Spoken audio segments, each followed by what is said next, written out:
So you take cement, water, stone, and sand. Et voila, you mix that all together and you make the concrete. The second most used substance on Earth.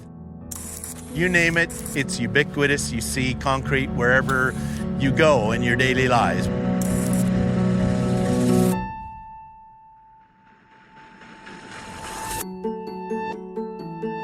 My name's Jonathan Moser. I'm the head of Environment and Public Affairs at Lafarge Canada Inc., a member of the Lafarge Wholesome Group.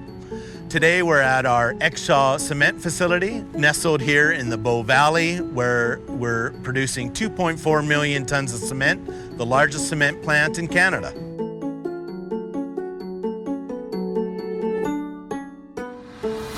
Lafarge Exshaw cement plant is embarking on a project to build a low-carbon fuel facility, a new source of energy that uses a fuel source that was otherwise destined for the landfill. Right here where I'm standing, right behind me, is where the facility where we'd be transferring in the different materials from wood fines, construction demolition waste, railway ties, textiles and carpets, shingles would all be incorporated in it. And the idea is to look at what we call a substitution rate.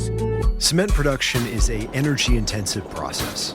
Historically, natural gas and coal are the main fuels used to heat up the kiln.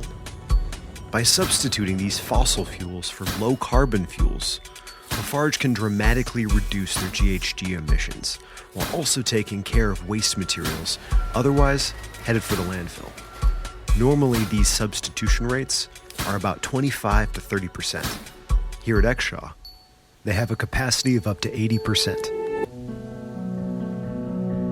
The total amount for this project is $28 million.